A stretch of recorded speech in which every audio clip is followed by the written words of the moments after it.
Good evening, White Sox fans. The date is Wednesday, March 26th, and we are less than 24 hours away from meaningful White Sox baseball in the 2025 season. My name is Danny Miller. The very handsome young gentleman you see sitting next to me is Jacob Thome, and this is White Sox, or pardon me, wow, I'm having a tongue twister already. Future Listen, Sox, it was a week hot off. takes and It's heaters. a yeah. It Yeah, it all start coming together. yeah.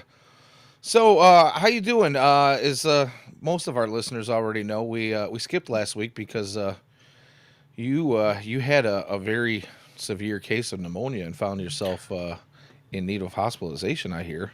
Yeah, I've never been to the hospital. That's not true. I've been there once, for an allergy attack. But yeah, Oh, went okay. in, felt horrible. Worst illness I've ever had. Other than food poisoning. Food poisoning was up there, but food poisoning only lasts for 24 hours. I've had pneumonia for the last like 2 weeks. It's awful. Um, just coughing fits, not having enough oxygen. But other than that, we're good. So, um, yeah, Well, if I randomly you mute know, myself for a solid, 30 seconds to go die, that's yeah. why. But Well, as I said at the top of the show, you are looking very handsome, so we can't tell I that you've been appreciate sick. it. So, yeah, dapper young man you are. And Dapper, love that word. yeah, and emphasis on the young because my old ass is feeling it sitting in this chair after I'm now 2.5 weeks into the new job, and man, running us through the ringer. That's So horrible. we have some work ahead of us. There's some things that need to be cleaned up. I'm just glad to be part of the team, and oh man, feeling overwhelmed at times. But Yeah, gotta it can be gotta slow the rough. brain down every now and again. And you know, my wife would tell me that you can't give an F about everything, so you got to put some of those F's back in the jar. So, anywho, we have a bunch of White Sox news to get into this week, especially since we skipped a week. But I don't want to spend too much time on, you know, some of the menial things. I think Yeah, we're gonna kind of get into injuries tonight. We're gonna get in, a little bit about how those injuries play into roster construction to start the season, and maybe when we can see some of these guys back that we expected to, be part of the 26 man early on, and now cannot be because of some bumps, bruises, scratches, fractures, a whole laundry list of Tommy John surgeries, and what 6 of have them. you. Yes, sir. Well, technically five. I think Mason Adams is still on that getting a second opinion He, thing. Is he not? I know the tweet came out saying he was gonna require it, and then it was like, maybe he doesn't. Or I don't know though. I feel like those things never go the right way. I so. feel I like mean, if, they've never gone. Like second opinion, I feel like 99% of the time is like, yeah, Tommy John. yeah, and unfortunately, those flexor strains often do turn into Yeah, UCL tears, even if there isn't a tear apparent right now. And I hate to even say that because he is a favorite of ours here at the site. I think everybody and their brother knows it, and anybody that follows us usually tends to agree on that front. On every one of the social media posts we put out there, there's just dude's got a lot of love, and we hope the best for him. Ian says in the chat that he goes for additional testing on the first. So that's really good yeah. timing. When we get that tweet, is it going to be like, "Hey, April Fools," or like, is it the real deal? Maybe we won't hear anything until the second. But our best thoughts are with him and his family and all of White Sox fandom for a quick and speedy recovery and the best news possible. So, Yeah. and then I think when we get through all of those injuries and, like I said, the 26 man roster construction, which I know I shouldn't say a bunch, but there's a few that have people scratching their heads a little bit. We'll talk a little bit about that, and then we're gonna move on to the really fun stuff, and we're gonna get some of our way too early and possibly bold or not so bold I'll go predictions for bold. the season. We're definitely gonna get some bold ones in there. I'm gonna ask you for your boldest at some point, but I hope you're ready to I'm going to be shooting off the cuff, but it's going to be yeah, we're going to have fun with it. That's all I'm going to say. And we'll Yeah. we'll we'll go ahead and dive into this thing and get into some White Sox content. So, I'm going to ask you, since we already brought up the Tommy Johns, and it is the kind of the biggest thing that people are talking about injury wise right now. Uh, let's go down the list above guys that we know, like Baroa and Yeah. possibly Mason Adams and the Kai Bushes and whatnot. And I kind of want to think. I want to get your opinion on how you think. Not only does it affect this season, but where the White Sox are going to be looking at next season. When we're missing that year of experience and development for some of these guys. Yeah, it's rough, right? Because you have guys like Drew Thorpe, who probably could have benefited from a healthy year this year. Unfortunately, doesn't get that opportunity. Also, Pre-Lander Baroa probably was going to be the White Sox closer before Tommy John would have had another year or a full year of experience getting those reps in high pressure situations, which is huge. I think, his combination of the, you know, high velocity plus a just disgusting slider, um, probably made him the favorite for the closing position, and we'll see what comes out of it next year. But um, it's tough when you have six guys go down for Tommy John, just because you have so much depth in the pitching department of kind of the White Sox. When you go down the prospect list, they have so many pitchers that they feel confident about. And it's tough for a guy like Drew Thorpe because you kind of have a feeling, right? There's three guys coming who have all been named now to Birmingham, um, and Schultz, Taylor, and Hagen Smith, and you kind of feel like those are your top three. And there's a lot of guys who are going to end up fighting for those last two spots. Obviously, Drew Thorpe was definitely a hopeful for number four. So it's tough for him. It's kind of it's definitely unfortunate, but there is a bright side of the team was going to be awful this year, and so it's kind of nice to get that out of the way, just because most pitchers at some point require Tommy John, right? So we'll see. It's tough, definitely sucks for Thorpe and Baroa. I think those are two guys that definitely Sox fans I think had some excitement of watching. Obviously, Thorpe being a former top 100 prospect, and then Baroa with what he showed last year and the kind of a late innings uh, reliever role. I don't have my symbol available for the We need guys a that are texting. soundboard of some sort. Yeah, yeah. Get a stream deck with a bunch of buttons and go to town on that. But I need I a. would just get like a live drum set.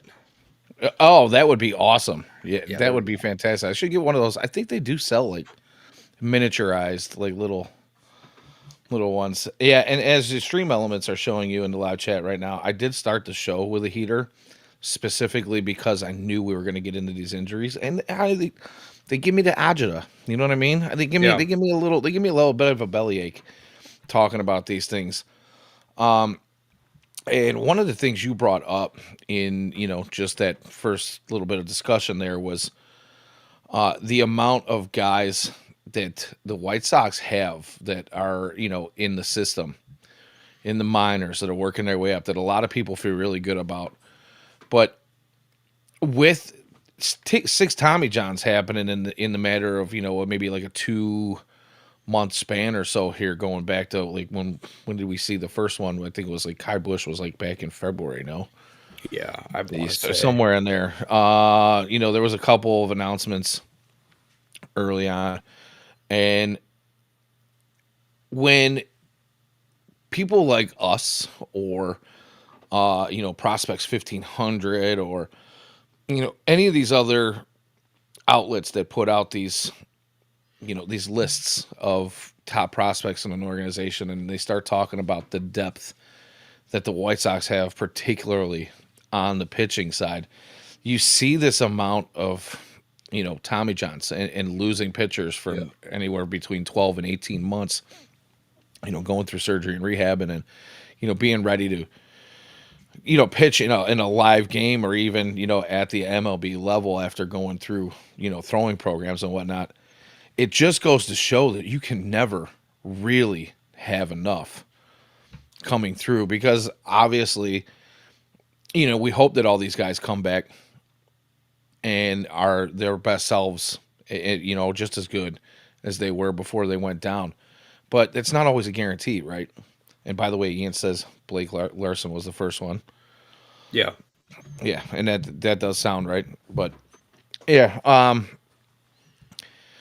the White Sox approach as an organization the last couple of years has really just been kind of loading up on that, and now we're showing that there really is there's truth to the saying that there isn't enough depth ever in that department. You Yeah. You can can't never have have enough enough, pitch. right?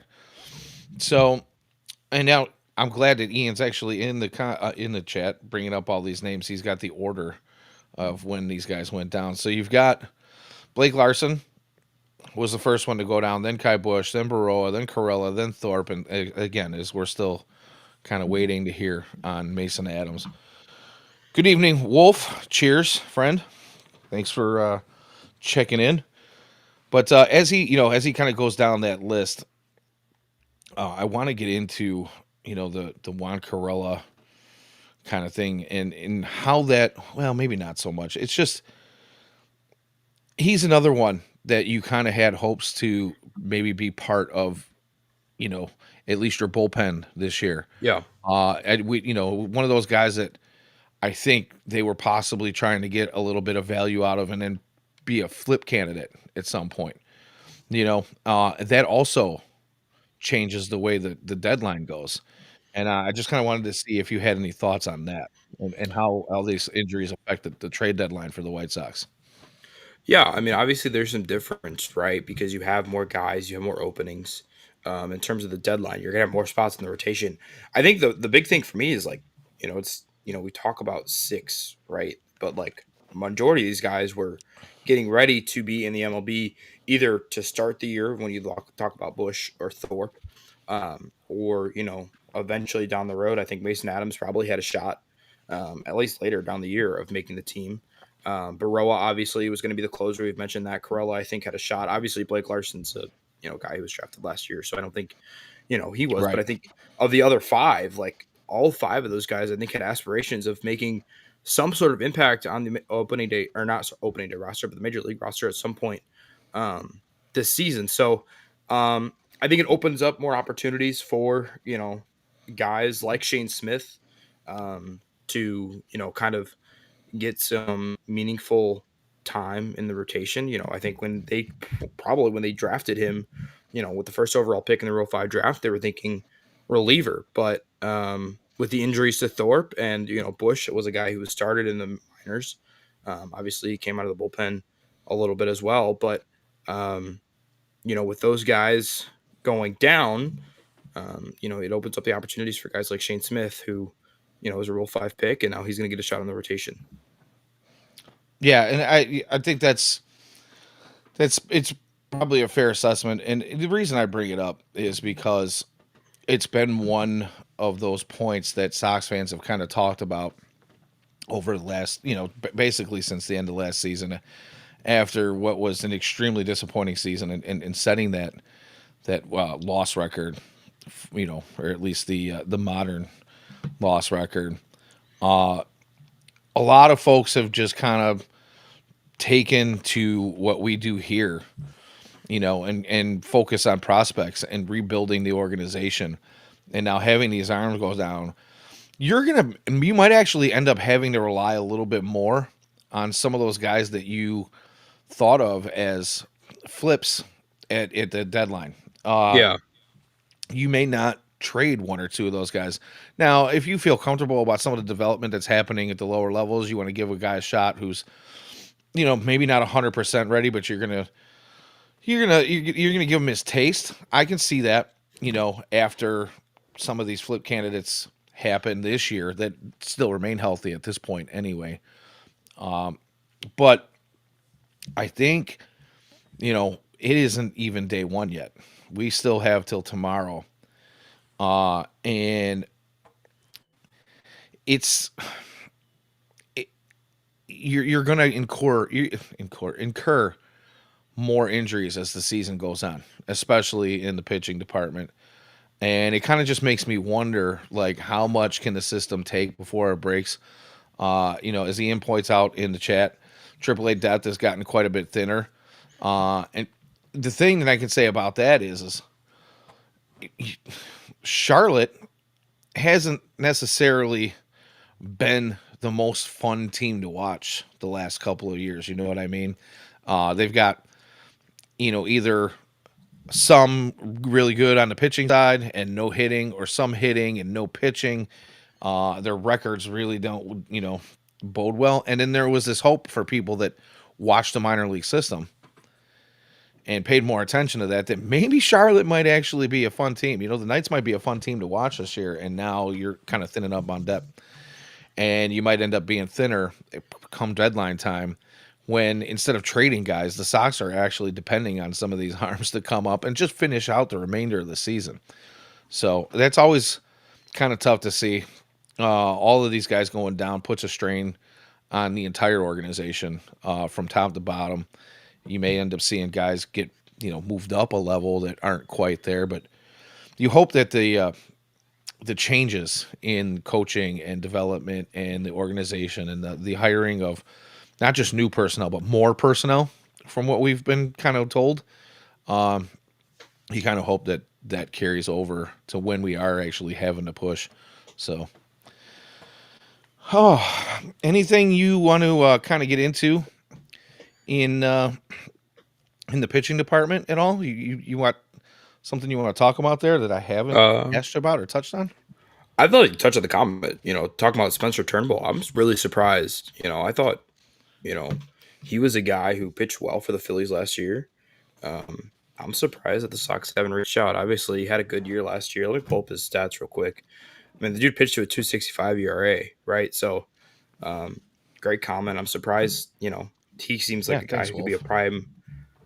prime flip candidate at the deadline. But, um, unfortunately, I think when it comes to pitching, I think it's tough just because of obviously the injuries. I will say this though. I mean, the Sox do have still a decent amount of depth. Like, Tyler Gilbert didn't make the team; he's going to the IL. But Steven Wilson, who is a guy who pitched a lot for the Sox last year, he still started the year in Charlotte. So, um, we'll see. I think there's a concern if a starter goes down. Obviously, I think you can kind of move um, Bryce Wilson up and potentially Clevenger out of reliever role. But like, if you lose a guy like Perez or, a guy who's considered an innings eater type of guy, I think they could be in the market for um, somebody early. So we'll hopefully kind of that starting rotation stays together. We'll see, but definitely kind of a concern now a little bit because you had guys like Kai Bush who, could start some games for you. Mason Adams was definitely in the rotation for, if there's an early season injury, he was going to be brought up. Obviously, you still have Iriarte, so we'll see with him. But kind of an interesting situation if a starter gets hurt early on in the season. Yeah, yeah, absolutely. And it's crazy to even think that Turnbull hasn't been picked up not just by the White Sox but by anybody.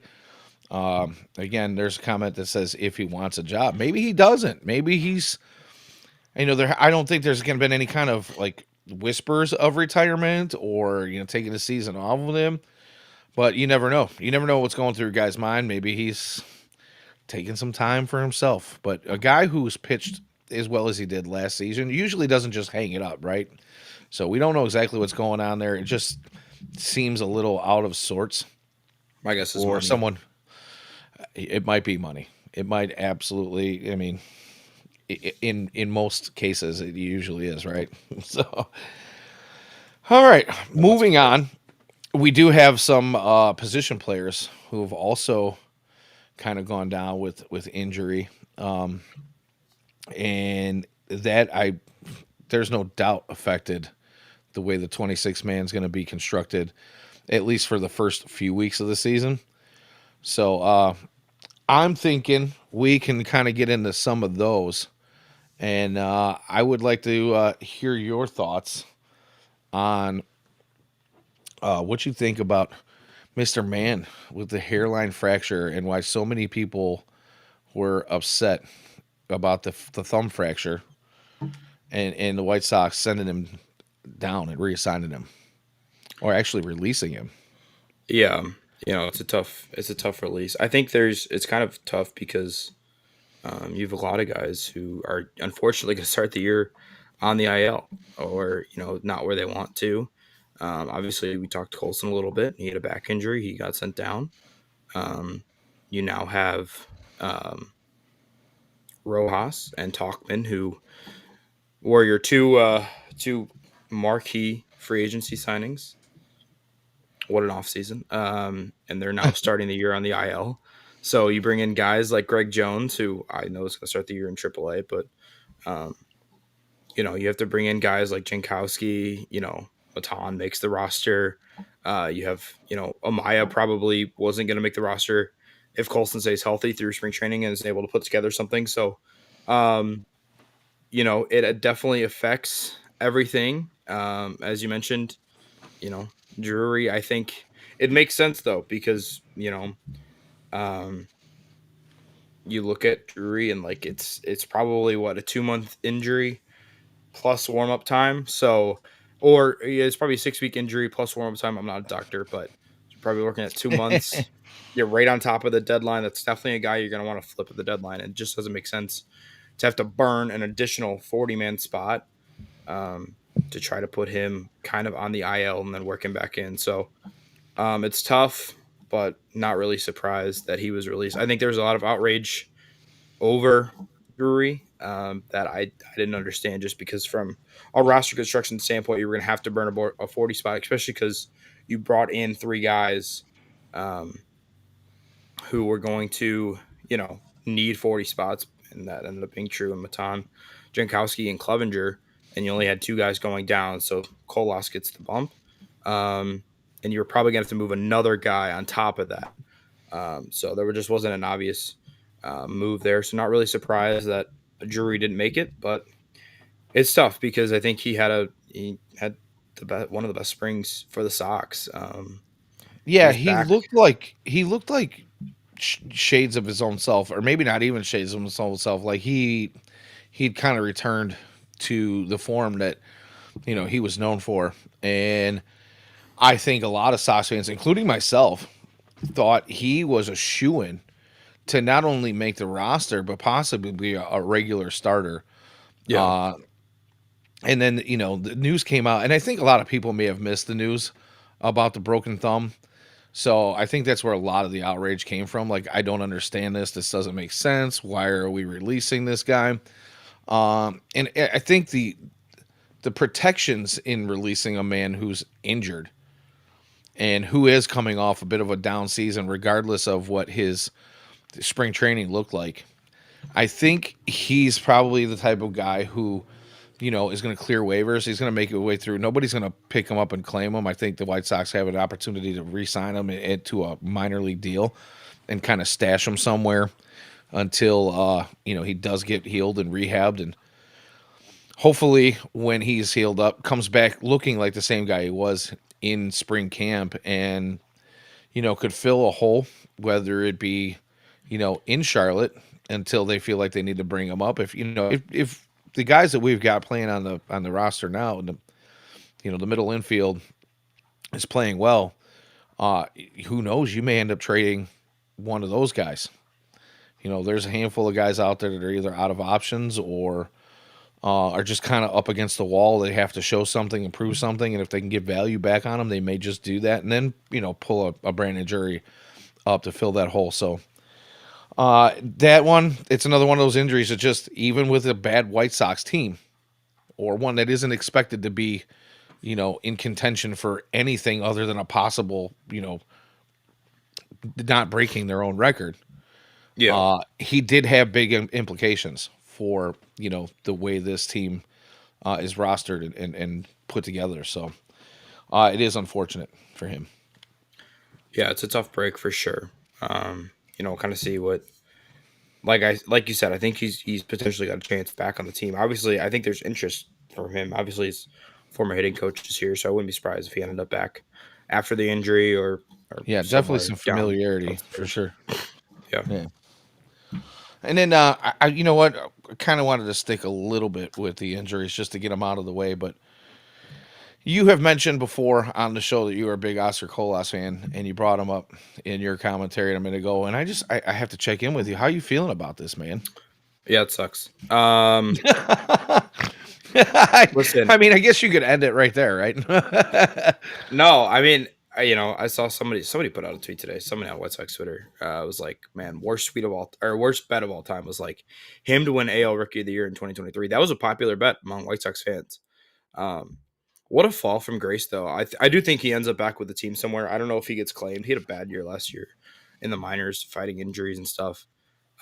Is not a plus defender. We've kind of seen that. He's had some defensive lapses. So listen, I'm gonna keep it nice. So yeah, it's tough just because he's a guy that I think a lot of White Sox fans had hoped for, and he does nothing with it. I will say he had decent stats when he played last year. I think he wasn't given a fair shot.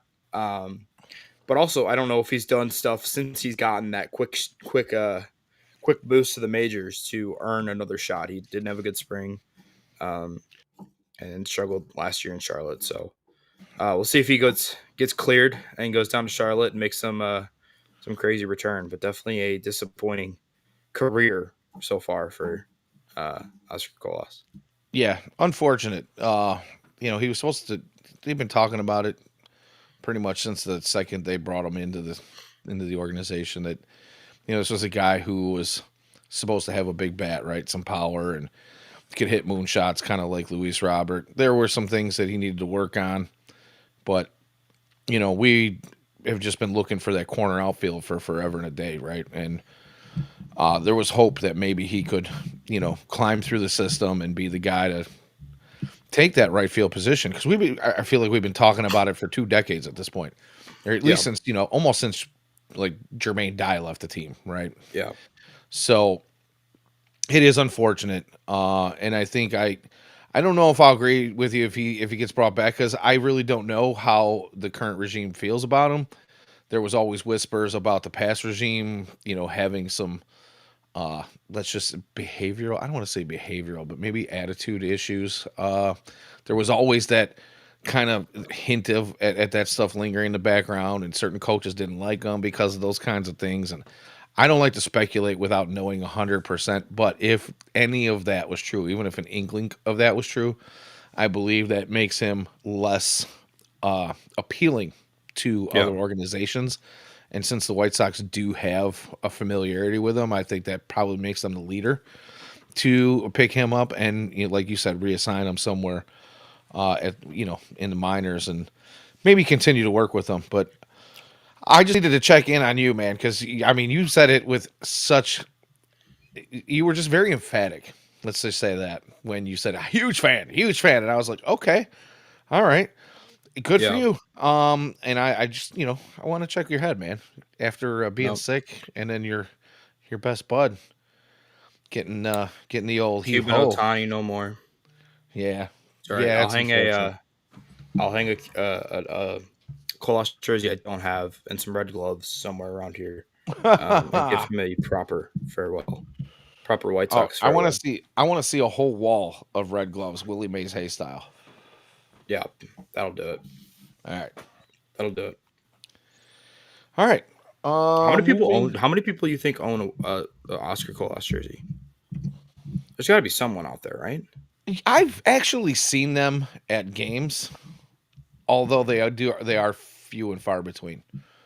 So yeah, Bet you those people that's are a pretty having a good bad question. day. If At you're least I in the don't have a chat, monetary investment in him. okay. All right. There we go. There's my bright spot for the day. All right, cool. Yeah, thanks for sharing. I mean, I maybe don't have a monetary investment, but I do have a lot of time invested because of all the years of covering on this. So his progress in the White Sox minor league system. So yeah, but oh well. Uh, yeah. So there was a question in the chat earlier. I wonder if the chat's freezing up because these questions and responses seem to be coming in slowly. But somebody asked about If Gray, I would believe it was Wolf, asked about if Gray had been sent down, and now it's like 10 minutes later, and it's coming through that he was sent to Charlotte. So yeah, well, I think I've had about enough of injuries. I don't think there's really anything other press. Did we forget somebody or anybody that we thought might make the 26 man who's now injured? I feel like we've. Talkman and Rojas were the only two that Oh, that's right. And like. Togman should be back. I think they said like early April. Yeah, those are two short-term injuries, I believe. And the same thing with Rojas. I think he's early to mid April as well. So we won't miss much time with them. Yeah, And I really don't want to spend a lot of time on them anyway in the chat, just because I don't think we'll miss much time. agreed. So I had, oh, Ian says he just replied. So we're not Well, get we're it not running the show. together. Well, Just I kidding. saw a comment about somebody else's chat freezing up and whatever. It's, you know what, we had a week off. It's a week off for everyone, even our Still chatters. technically spring training. Indeed, it is. Indeed, it is. Real We're gonna player. we're gonna get on a plane and make our way from. I'm gonna get on a plane and make my way from Burbank to U.S. Cellular Field while the team is on a plane from Charlotte or from Arizona. Wow. Charlotte. Yeah, buddy. I need a nap, a Nyquil, and a nap. Maybe, I need a new pair of lungs. yeah, maybe another few sips of my coffee here. But yeah, let's move along, man. Let's get into this 26 man roster construction. Um, I want to talk about what. Who do you think is going to be where tomorrow? I mean, I'm going to be at the game. I'm going to be You're hanging going? out with. Yeah, I'm going to be hanging out with some of our other Future Sox cohorts here. Me and Mr. Daily White Sox, aka Ian Eskridge, our editor in chief James Fox, and of course, many of you know him as Nazis Dylan. Will be coming, I believe. Yeah, there'll be a handful of us. Or I'm not sorry, not Dylan, not Steve. Steve will be with us, so the four of us will be hanging out, and we might be over there in Lobby. I might swing by the bums big tailgate that they do every opening day with a lot of the other podcasters. The 108 guys will be there. The sports bums will be there. Oh, Elijah and Sleepy, are they both going to be at the game as well tomorrow? That'll be awesome. I didn't know they were coming. So here you go. More news. So there's going to be at least 6 of us Future Sox guys there. Not to rub it in on you, Jacob, but Yeah, we're going to only be hanging out. 3.5 hours away. I'll be there Saturday and Sunday. Well, we'll see how the weather goes, but the plan is to be there Saturday and Sunday. But yeah, so if you're listening to this live broadcast in the chat with us, or if you're listening in podcast form later or checking it out, we'll all be there. You guys, if you see us, give us a wave or tell us to go F off. I don't really care, but let us know that you see us. Yeah, Wolf, I do. I live in Burbank, about 2-3 blocks away from the Durbins, right there on 79th and State Road. So I'm not going to tell you exactly where though, because I like my windows intact. So I don't want any of the fans of the show, or maybe not so much fans of the show, coming and breaking my house, because it's South Side, South Suburbs. It's how they do around here, man. Like to break things. But we're getting off path here. Let's organize the pitchforks. Yeah, right. We're getting off we're getting off topic here, but we're having fun with it. But yeah, you guys want to come and you want to bring me a beer or cheers a beer with me, or any of the other guys? By all means, if you see us, like I said, give us a nod, give us a pat on the back, give us a punch, whatever. It doesn't matter. Just when you're done beating on us, have a drink with us. All right. Cool. So we'll see you guys there. We said, don't dox yourself. Come on now, man. What? This is a family show, bro. For now. So, Hot takes and heaters after dark. baby. All right. You know what? Anyway. Yeah. So, like I was asking before we kind of got off to some weird stuff there. Who do you think we're going to see in the starting lineup tomorrow? What is your concept of what the right, I won't say the perfect, but going off of the White Sox 26 man as it is right now, What is your best lineup? What is your best infield? We'll start with the infield. We'll go around the outfield, and then we'll talk about batting order afterwards. Yeah. It's tough because a lefty's starting, so that kind of throws everything in the loop. But obviously, you're gonna have yeah, the staples. I think Slater gets to start tomorrow, which will be kind of interesting. In either probably in right, honestly, unless they give Jankowski the job there. I know Slater doesn't have a ton of experience there. Um, and then it's kind of around the horn. Unfortunately, it's going to be a lot of Jacob Amaya. I think we're going to all watch a lot, way more Jacob Amaya than we've ever wanted to watch Jacob Amaya. If anybody of Jacob Amaya's family is watching, I do sincerely apologize. It just was not a great experience watching him last Oh, year. Um, yeah. so we'll probably get Listen, him we're at not mad short. at the guy. We just feel like there were better options. Yeah, And like one of our commenters said, we have not made it to the MLB, so we're not talking doo doo. They're better than we are. We just thought there might be better options in the system. That's all. yeah. So Maybe Brooks gets the start. I don't know. I do think Amaya will get the start at short tomorrow. Um, my favorite player currently on the White Sox, Lenny Sosa, will definitely get the start at second. I'm going to say that, and they're totally going to put Baldwin at second tomorrow. I know, and that's the thing because he is one of my favorite prospects, and it's just because I haven't been able to let go of myself being enamored with him at such an early age that when he got brought into the system. So I hope we get to see him tomorrow, but they'll do me wrong. They'll do me and Lenine wrong and put Brooks there. But Which is hilarious because I love Brooks Baldwin as well. I do So too. But Brooks has got options in yeah, time. Lenine, not so much. no, truly. I mean, if I was to take the 26 and I was to build my perfect roster or perfect lineup, it would be Benny, Robert. Can't say Talkman, but so we'll go with I guess Slater. Um, but no, I love to see it. The middle infield of Baldwin and Sosa get as much playing time as possible. I think you'll stick Vargas at third. Um, Lord help our souls. Hopefully he can kind of play better defense at third than he's saying. I will say this: I think he's. I talk crap on him, and then he started hitting the lights out of the ball. So really excited, honestly, from Miguel Vargas and see what he can do this year. Um, but obviously defense is definitely not his strength at third. And then obviously, you know, Yeah, but you know another what? year, Like Andrew you Vaughn has to said, that start too. he did kind of clean it up, and he did make some plays.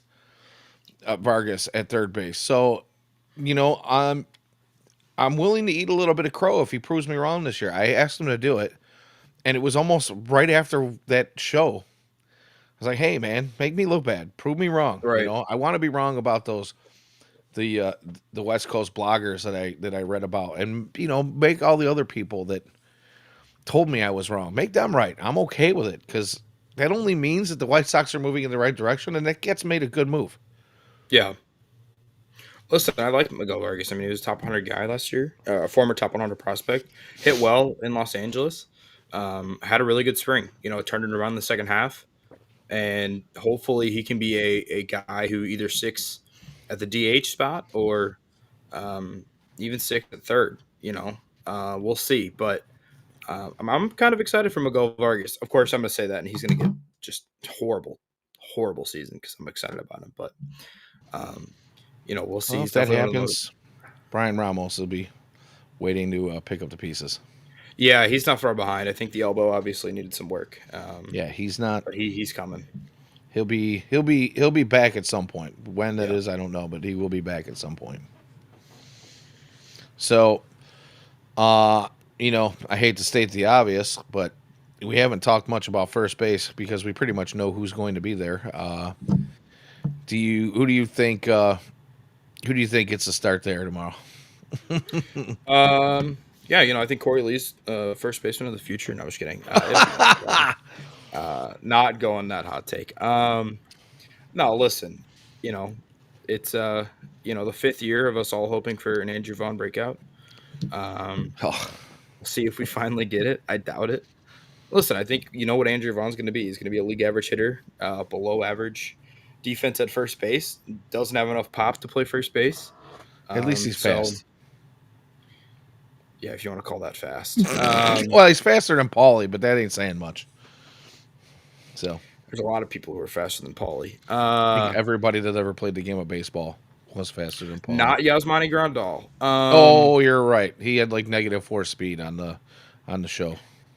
I remember every single time zero speed. Only player in the game with zero speed. Even like Rowdy Tellez was faster than him. Right. You put Bartolo Colon in for a squeeze bunt, and he'd run faster than him. Yeah, So yeah, yeah. Obviously, we're gonna get Corey Lee starting behind the dish. I think tomorrow. Tice is gonna be your backup catcher, at least for the first part of the season. As you know, Kyle Teal and Edgar Caro both were reassigned just yesterday, I believe, or today, or recently. yeah. There's been so many roster moves. It's been crazy.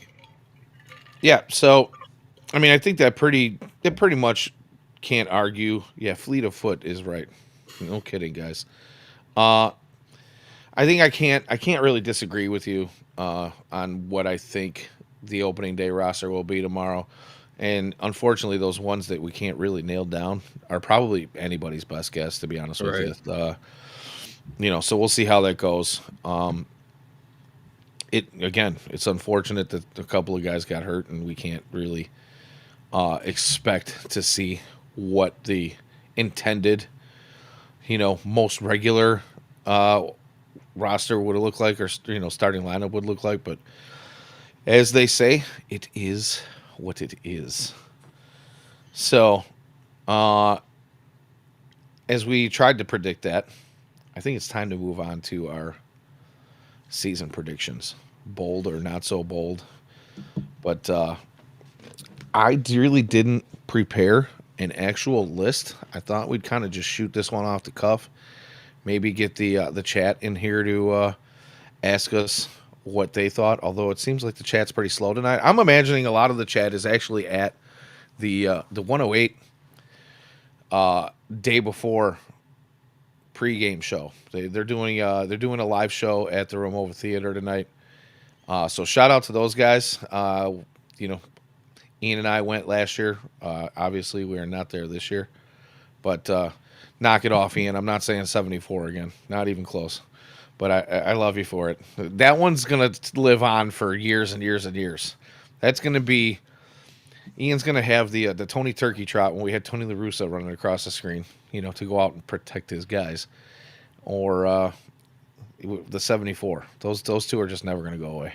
So, but as I was saying, shout out to the 108 guys doing their night before the Yeah. home opener show. I'm assuming that's where a lot of our chat is, or paying attention to that somewhere.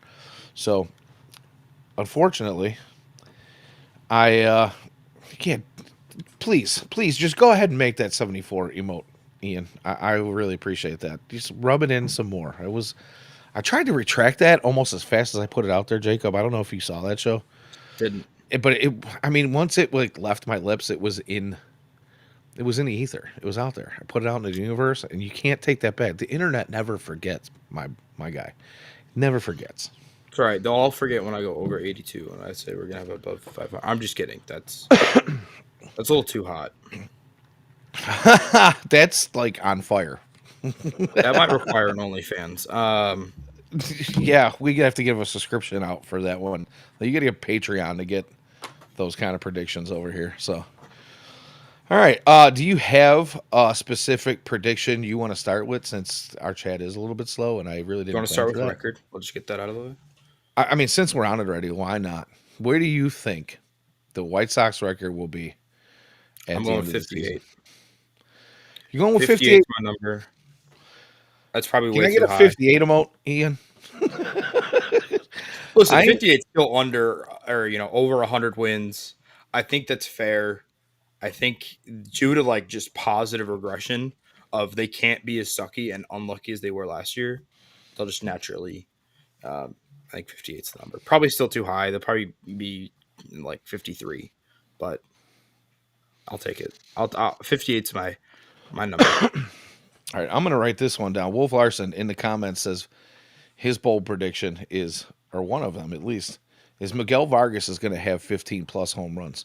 And I mean, if he does, I like the way that sounds. And hopefully, I can get behind he that. does that 15 home runs, 15 plus home runs with less than 15 plus errors in the first half of the season.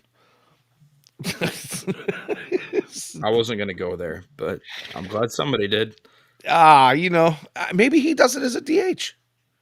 Yeah, that'd be I don't great. know. They don't have a DH, so Maybe he makes me eat crow and he plays decent, although defense has never been his thing. So, my prediction for wins, and I say this, I don't want to overcorrect because that's what I did when I predicted 74 last year. I was trying to inject some positivity into a show that wasn't very positive at the time. We were having fun with it, but I immediately went, man, there's just no way. That's dumb. But this year, I'm definitely going to go lower. And at I hope risk so. of overcorrecting, I'm going to go in the neighborhood of about 48. And the only reason I say that overcorrecting is because I've heard it said multiple times now, where Will Venable comes in to this team his first year as the head coach of the White Sox and could potentially win 20 more games and still only sit at 61 wins Yeah, and be the most improved team in all of baseball by a lot. and still be 100 And less. and could be in the race for coach of the year. And I've heard Yeah, that said a few times now. So yeah, I'm gonna stick with my 48, and I'm trying to curb my enthusiasm. I'm not gonna get too overzealous this year. And if they beat that, then for me that just means I should be happy about yeah. 49, 50, 51. Every win beyond that should make me happy. So that's Listen, my I think reasoning for going low. it's it's tough because you look at a team who won 41 games last year, and on paper they got worse. They lost their best starter. They lost a couple of other pieces. Like on paper they got worse. So it's hard to predict, But like they were so unlucky last. My thought process is they can't be as bad as they were last year, and I think we said that last year, and they were worse. So hey, maybe we only get 30 wins. We'll see. That's going to be rough. But it might do well for end of season ticket sales. The last every year that the Sox are kind of nowhere close to competing, like let's say the last 3 or 4 weeks of the season, ticket prices kind of go into the toilet, and you can get tickets for like $1 in some instances for like a weeknight game, right? Yeah, Last season it was like that for a couple weeks where tickets were like $5 or less for halfway decent seating. And then we started getting closer and closer to that record. And all of a sudden, everybody wanted to be part of history and be at that game when record was made. And there were some folks that were actually angry for buying tickets the night they thought it was going to happen, and the White Sox didn't win. First time in my life, I think I've actually heard of White Sox fans being angry about a loss. And there were some of them that were absolutely livid yeah. about a loss. So, and the ticket prices skyrocketed because, supply and demand. So, Listen, you can get really cheap opening day tickets. I'm just gonna put that out there. It is quite impressive. I've seen you can sit like row three for like $20 through student ticket pricing, which is insane for opening day. But yeah, yeah, yeah, that's absolutely. crazy. You could also sit, somewhere for $600. So that the posting on one of the aftermarket sites because who wants to pay $600 to watch White Sox? Yeah, no, not I. Definitely not. I'm not paying six Listen, hundred bucks for if you're this gonna product. go to a series, this one against the Angels is probably your best bet to watch series winner, Yeah, I'll agree with that. especially I'll, early in the season because I think they play a bunch of AL Central teams. yeah, You're gonna want to watch series, but they and actually have a and shot of winning games. the weather looks fairly reasonable over the Looks next few wet. days.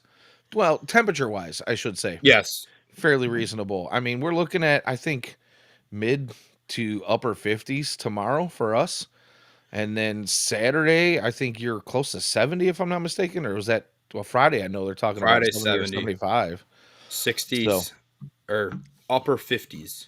So Um, yeah, over the I week. mean, you can't really ask for too much more, even if it is a little wet. You can't ask for too much more this time of year in Chicago. So It could be get out snowing. there and get those tickets if you haven't already, guys. Unfortunately, I'm working Saturday. Uh, yeah, and it's going to be a long one. We got a lot going on, so you won't see me on Saturday. But who knows? Maybe I'll spring for some tickets for Sunday. Maybe I'll come out and have a beer with my partner Yeah. Jacob here. So I don't know if you saw it, but I did put up. We did have somebody in the chat who came up with a prediction. Since we're moving on from our win loss record, but who do you have?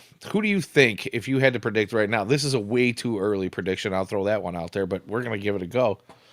Who's gonna be the White Sox lone All Star? Or if you Um, want to get real bold and say they might have more than one. no, no, No, no, not gonna get real no, bold, huh? Okay. no. It sucks. This is my prediction. This is on Twitter somewhere. Was Prelander Baroa, if I could say his name correctly. I like Davis Martin. That's a good pick. I'll go Penn Murphy. Give me the reliever. Had a good Oh, spring. Had some intrigue. I think he's going to be one of the lockdown guys, the seventh or eighth kind of inning type of guy. I don't think he's a closer type. Unfortunately, I think Clevenger's going to lock that up. But yeah, give me Penn Murphy. Penn Murphy. Put it on the board. Penn Murphy. I am gonna take the easy route on this one. Hey, by the way, old friend of the show, Trey, in the comments. Good evening, Trey. How you doing? Thanks for checking in. And it looks like he's saying Davis Martin is his pick for uh, the lone All Star in the White Sox. I think I'm going to go a different route. I'm going to take the easy route just because I've been that guy who said he's not going to get traded.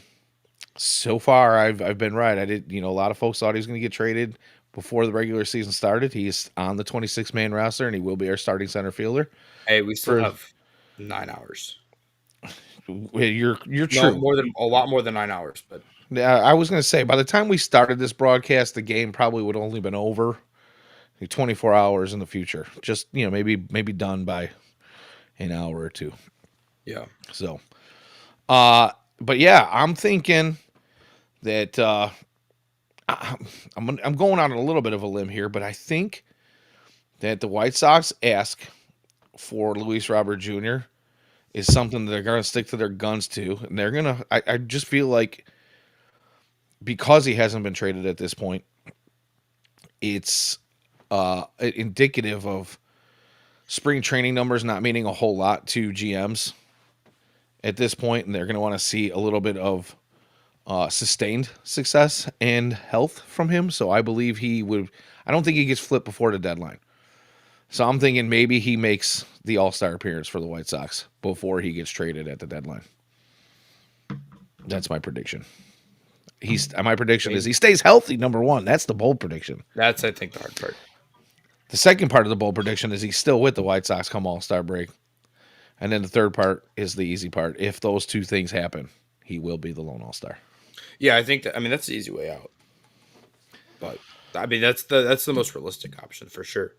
Um, really like the way he's been playing. By the way, somebody put what's Andrew Vaughn's stats in March, May. Just looked up March. Andrew Vaughn has a career batting average of 214 in March. That's a wild stat. 214. I 214. mean, That's his career. yeah, but how many games do you play in March? More, you Oh, usually don't okay. play All right. more than No, about no, you're four totally or right. five games in March. You're Usually totally every right. He year. has 4 career games in March. Hold on. Let's look up April. Let's So look I up mean, April. Bad you, stat. Not a great start. Horrible you stat. know, it's okay. It's all right. Don't worry. April's not too much better. No, April's probably 239. okay. And I know last year, he started to come around a little bit in the second half, which was nice to see. Power numbers got a little bit better, and I actually had not that I would ever compare him, but I had thoughts of this feels familiar because we had Jose Abreu starting with the White Sox at first base for Yeah. so many years, and I'm not trying, but before anybody jumps down my throat, I am not making a full on comparison. I'm just stating the fact that he was typically a slow starter, and Andrew Vaughn has been a little bit of a slow starter as well. He just doesn't quite seem to get going as good as guys like Jose did. So, yeah. All right. Banana Sack Outdoors. What a name. Love it. That is one of the better screen names I have seen in a while. He asks, who will be the home run leader for the team? What is your Jesus. prediction? Robert, even if he's only here half the year, they're going to have issues putting the ball out of the park this year. I I mean, think like, so. who is the second option? Like, Vaughn probably hits 20 just because he's going to play, Damn near every day. Yeah. 162. So, like, maybe it's Andrew Vaughn, but, like, man, it gets rough. We're just hoping for Robert to hit like 23 before he gets traded. That's the hope. Yeah. I'm actually gonna go.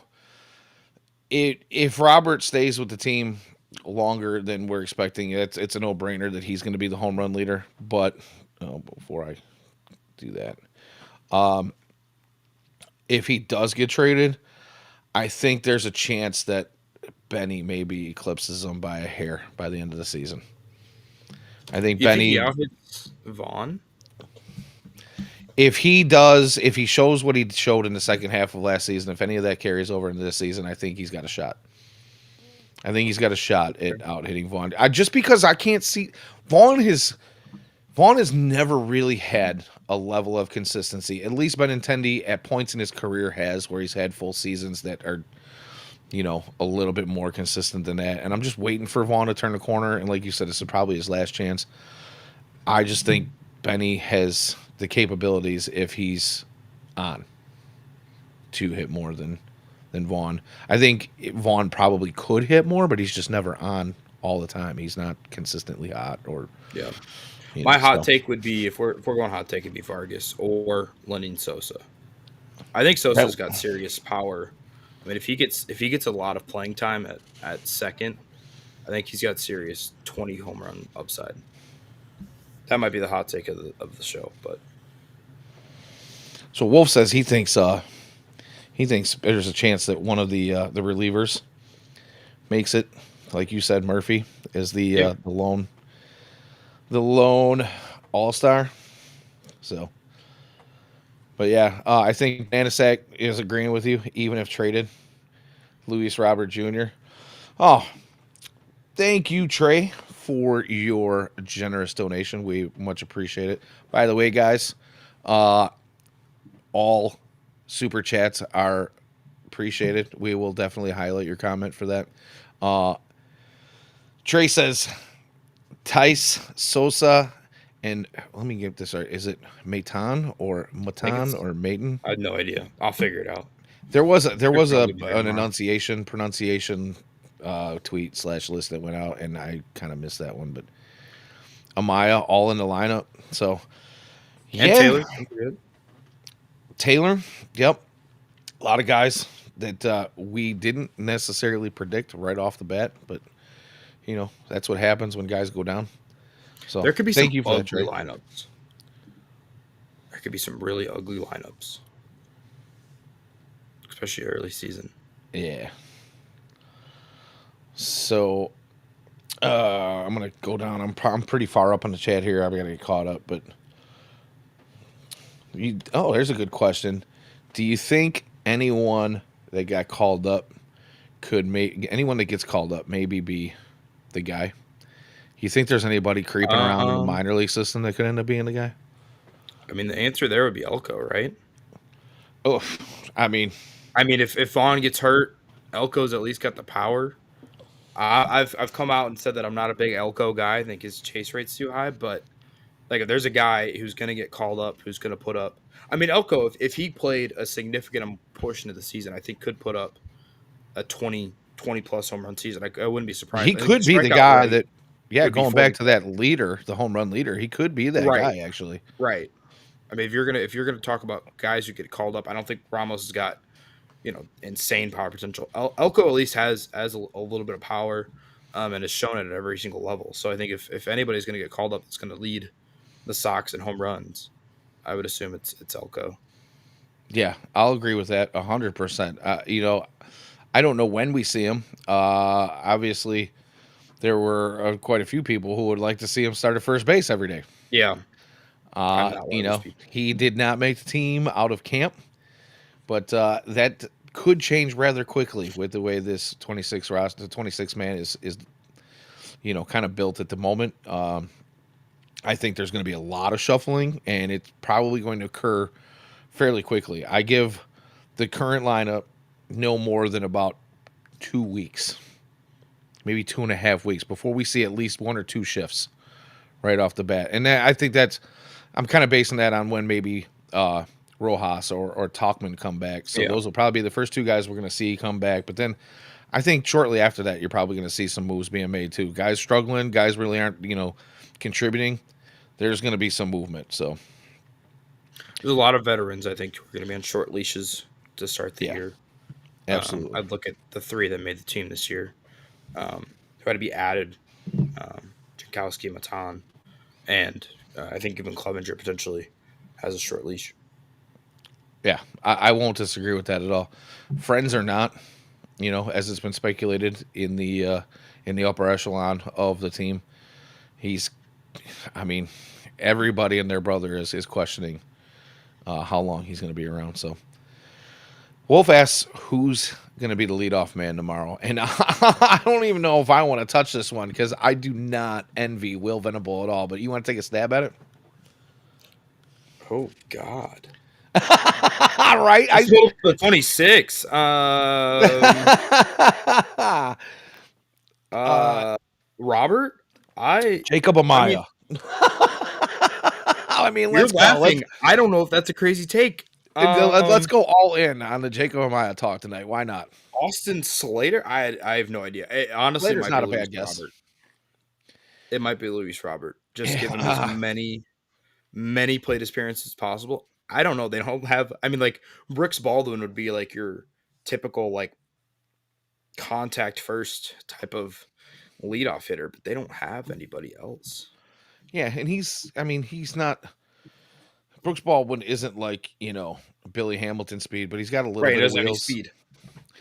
He's he's I don't know. It's a really tough question. Like I said, I don't envy Venable at all in having to put together. You could shuffle this 1 through 9 around a lot, and then there's the question of we don't even really know who's going to start tomorrow Yeah. because you could shuffle those guys around too. You can shuffle Sosa, Baldwin, Amaya, Benintendi. You can put any one of three guys out in right field, to start. It's kind of a crapshoot, honestly. But I think I'm with you. I think I do like the idea of Luis Robert Jr. getting as many plate appearances as possible because he's the one guy. He improved his plate approach so much in the spring. I hope that carries over into the regular season and he doesn't go back to, pitchers are, really pitching again because it's regular season baseball. And, I got to chase stuff outside of the zone. If he does continue to do what he's been doing in the spring, I mean, by all means, throw him out there, let him be a leadoff man, and hopefully, with him, getting on base or putting some balls out of the park, we can actually, generate some runs Yeah. and some support for our pitching staff. Yeah. Ian makes a good point. It's got to be someone that takes pitches, but like who? Like I don't know if there's somebody who like are you leading off Benny? I don't know. It's tough. I, It's really you tough. know, again, you could. Do you want Right. to? You could. It's there's no clear cut leadoff man on the 26 man at this moment, or at least one that's going to play on a fairly regular basis. Yeah. It's a difficult job to have, pretty much from top to bottom for Venable and his coaching staff and bench coach, all of them. Good luck. So, all right. Anybody else got any? Did I miss any questions about predictions? Anybody else got anything crazy they want to throw out there? Who who's going to lead the team. No, I don't even want to do that. I'm going to go down a rabbit hole with that one. I was going to ask who's going to lead in stolen bases, but who gives a damn? Robert Honestly, who gives? probably Robert again. Robert for AL MVP. everything. AL MVP. We don't trade him at all. We keep him. We sign him to his extension in 27. White Sox World Series 27, 28. Baby, baby. How about that? That is the boldest, craziest prediction I've ever made in my entire life. Somebody clip that. Clip it. Clip it. Make me eat shit later. It's fine. All right. Do you have you got one you want to throw out there? For just crazy take. Yeah, hot takes. Or it doesn't Um, necessarily have to be so hot. You want to I don't know. I don't know. See, I would need to. If I did more research, I would say that the Sox will be leading. Here, no, I'll put this out there. White Sox will be leading the AL Central by Sunday. There's my hot take. I We're don't know looking who at the rest of the AL Central is playing. Hold on, this might not no, be a but horrible take. no, I don't think it is because I mean, you look at who the White Sox are opening up against. Guardians This and is one Royals of the play each other. who? Guardians and Royals play each other. Oh, the Okay. Twins play the Cardinals. That might be tough. Yeah. Tigers play the Dodgers. Listen, you take So 2 out of 3, and you got a good shot. you do have a good shot at leading the AL Central after one completed series. Actually, And technically, then I think you need a sweep because 2 teams play each other. But regardless, well, you could be at least I mean if what is it, the Royals and Guardians, if one of those teams wins 2 out of the 3, you're 2-1. White Sox could be 2-1 and be tied for the division there lead. it is. So, I mean, I'll take that. I'll consider that as leading the division, even if it is a tie. And it'll probably it's all downhill from there. Straight downhill. Straight. It's a runaway roller coaster Yeah, after that. right on. I don't know. I really don't have anything else. Uh, what's the over under on Will Venable getting thrown out in the season? I don't know. Is he He gonna be seems is like he a, gonna be a that manager mild. that He seems like a mild guy. he does seem like a mild guy? Uh, but I also feel like he's a first year manager that might have to make a statement with a bunch of young players, especially in the second half when they flip some of the veterans that they're hoping to flip for, future prospect depth and future minor league depth. I'm gonna go with the over under is 18 and a half ejections for the entire season. 18 and a half. Yeah, because I think in the second half he's gonna Wow. get wild. He's gonna get wild. He's gonna get frustrated with managing this team. He's gonna get thrown out 10 of those times in the second half. 11. Yeah. 11 seems He's I'm better. I'd put the number at like 5. If I for had to the guess. season. Yes, 5. 5 would be my number. Oh, look at come on now, you guys. The chat's like going crazy. You can't honestly think I'm being 100% on this. Listen, we gotta make stuff up. We gotta get clicks. 18, 18 and a half is like, dude. That's what like Has it even once a ever been done? series. Has it even ever been done? Like I can't even think of like there's a particular ex Yankees uh manager who's been like hired and fired like 42 times, who used to like to get hot and bothered with the umpires and has been fined and whatnot. And I won't mention his name, but everybody knows who he is. Uh, I don't even think he's been ejected 18 times in a single season. So, you know, do Here, you we'll even play. shift? Wow, that's another great screen name. As a racer myself, I have to say that I hope that's at least. Do you even shift, bro? Huh? Do you By shift, the way, bro? could not drive a manual to save my life. Oh Gun man, pointed at my head. Couldn't do you it. need this is a life skill you need to learn. But thanks for checking in. Do you? Do you? He says maybe Ozzy might have been able to get ejected that many times, but Do you yeah. want to take a guess at the manager who has the most total ejections all time?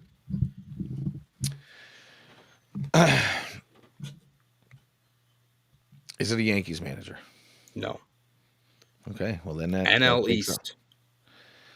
NL East. Tommy Lasorda? Nope. No. By the way, La Russa is fifth. Oh, East. I'm thinking West. East. LaRusso was fifth, huh? Oh, Yeah. Wolf says Pinella in the chat. Lou Pinella. No, not Pinella. Bobby Cox. That's a That's great correct. guess. It That is is a great guess. Yes. There you That go. number is 162, by the way. So 18 would be a record um, setting pace for Will Venable. Yeah, I had completely tongue in cheek, by the way. But then again, that one again, the internet never forgets. Somebody will clip it. Yeah. It'll never go away. It'll be taken way out of context, and I'll just sit here and roll with the punches. Yeah. So That's all you can do. right on. I don't know. You got anything else for tonight, man? Not We're really. we're actually I about an did want to. hour and 12 in. I did want to add that I do think the White Sox team ERA will be top 20 in the MLB. That is my true hot take. Is that the White Sox pitching staff will be top 20 in team ERA, which is insane that that's a hot take, but Yeah. Well, you know what? Had the injuries not piled up, I actually would have gone higher. yeah. So, you know, yeah. Thanks. It was a fun show. We had fun with it too, or at least I speak for myself. What do you think, Jacob? Did you have fun tonight? No, I didn't. This is awful. Top 10 worst experiences of my life. I'm just kidding. Great show tonight. I laughed. I cried. I cried more than I laughed. It became a part of me. Yeah.